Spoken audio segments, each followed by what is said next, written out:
Gudoomiyaha gobolka Hiiraan Cali Maxamed Caraale ayaa maanta dhagax dhigay mashruuc biyo-xireen loogu sameynayo magaalada Beledweyne si loo maareeyo fatahaadda webiga Shabeelle iyo daadadka biyaha ah ee dhanka Itoobiya ka yimaada ee sanad kasta saameyn aan wanaagsaneyn ku yeesha bulshada Beledweyne. Munaasabadda dhagax dhigga waxaa goobjoog ka ahaa guddiga gurmadka ee ka socday Somaliland, guddiga gurmadka fatahaadda Beledweyne, odayaasha dhaqanka iyo qaybaha kala gedisan ee bulshada rayidka. Biyo-xireenkan oo ay ku bixi doonto dhismihiisa lacag dhan malaayiin dollar ayaa loogu magac daray Hargeysa, iyada oo laga duulayo sidii ay shacabka iyo madaxda Somaliland ugu soo gurmadeen qoysaskii ay saameysay fatahaadii webiga Shabeelle ee Beledweyne. Guddiga gurmadka Somaliland ka socday ayaa durba goobta kaga yaboohay lacag dhan 400 kun oo doolarka Mareykanka ah oo ay dhankooda kaga qayb qaadanayaan dhismaha biyo-xireenka Hargeysa ee Beledweyne lagu wado in laga hirgeliyo. annagu waxaanu nahay guddidii taakuleynta Beledweyne ee ka timi Jamhuuriyadda Somaliland.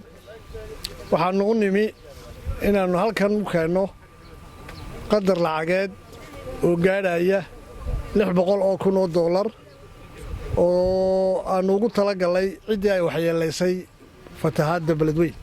waxaannu isla garannay annaga iyo guddidii taakuleynta Beledweyne, gobornatorihii barasaabkii iyo odayaashii dhaqankaba in lacagtaa looga faa'iideeyo in Beledweyne lagaga duwo biyaha ku fatahaya oo loo sameeyo jannaladii ay mar lahaayeen. waxaa lagu qadaray lacag dhan feasibility study-gii uu sameeyey barasaabku isagaa ka warrami doona 7 milyan iyo siyaado. waxay noqotay waryaa ku dhiiranaya ee bilaabaya lacagtaas. waxaa nasiib u helay inay lacagtaa bilaabaan Jamhuuriyadda Somaliland, madaxweynaheeda iyo shacbigeeduba inay 400 kun oo doolar ku bilaabaan kuna dhex dhigaan saaka in mashruuca lagu furo.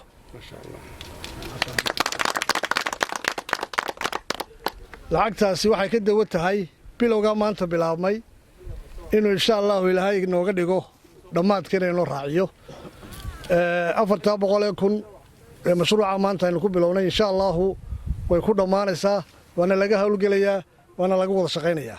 lacagtii soo hadhay inta kale 200 kun ahaana waxaanu nidhi dadkii baahidu ku sii jirtay ee tabaalaysnaa iyadana intaa loo qaybiyo. Guddiga gurmadka fatahaadda Beledweyne ayaa iyana dhankooda kaga mahad celiyay shacabka iyo madaxda Somaliland sidii ugu soo gurmadeen walaalahooda saameynta ay ku yeelatay fatahaadii webiga Shabeelle ee Beledweyne, waxayna hoosta ay ka xariiqeen in lacago horey ay u hayeen iyo ballanqaadyo kale oo loo ballanqaaday ay jiraan, tanana dhiirigelin ay ka sii qaadi doonaan si Beledweyne looga hirgeliyo biyo-xireen. waxaan leenahay walaalo jira Somaliland waa ka filaynay, waxa weeye taas iyo mid ka badan isku leenahay, abaalkeedana ma gudi karno. ilaahay subxaanahu wa tacaala ayaa idin abaal gudi kara. waxaan leenahay lacagta 600 kun ay keeneen, 200 dadkii baahnaa ayaa deeq loogu qaybinayaa sida ay ayagu garteenba. 400 kunna waa taa halka ay ku dhagax dhigeen ay ka bilaabeen biyo-xireenkii. annagana guddigii hore oo hawsha waday waatii aan maalin dhaweed sheegnay 130 kun oo doolar ayaan haynaa.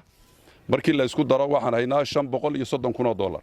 shirkadda Dahabshiil waxay ku deeqday 150 kun oo doolar oo ka dheeriya lacagtaani ku soo deeqday. Dahabshiil waa Soomaali, ma aha macnaha meel looma dhisbayn karo.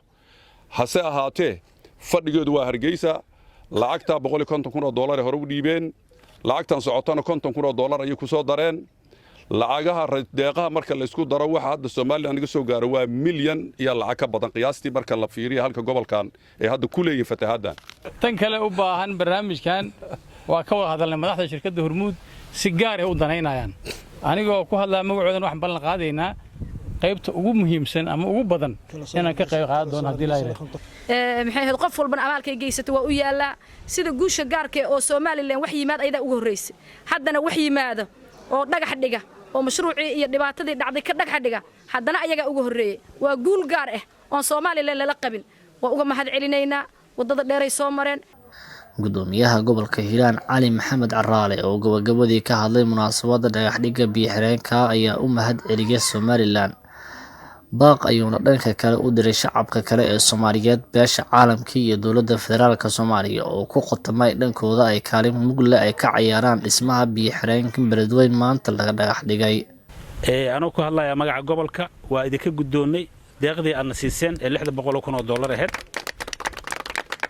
400,000 aad ugu tala gasheen mashruuca biyo-xireenka ee degmada Beledweyne ee muddada dheer dhibaatada soo noqnoqotay iyo $200,000 aad ugu tala gasheen dadka masaakiinta ahaa ee baahan ee weli maaragtay lisleeyahay waxa ma gaarin in la gaarsiiyo aad iyo aad ayaan idinka mahad celinaynaa runtii waxaad naga furteen waxaad noo samayseen daahfur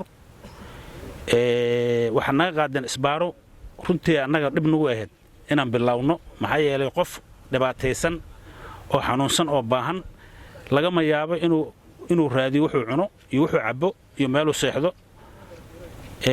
haddana uu ka fikiro xalkii waara mustaqbalka ahaa inuu yidhaahdo mashruucan ka fikiraa waa nagu dhiirigeliseen maanta rajo weyn ayaa halkan ka muuqata dhagaxdhigga halkan aad maanta dhagax dhigteen anoo ku hadlayaa magaca gobolka mashruucan waxaan ugu magac dareynaa si official ah waxaan ku mataanaynaynaa magaalada Hargeysa annagoo ku sharfeena wafdiga Soomaaliland ee maanta halkan yimid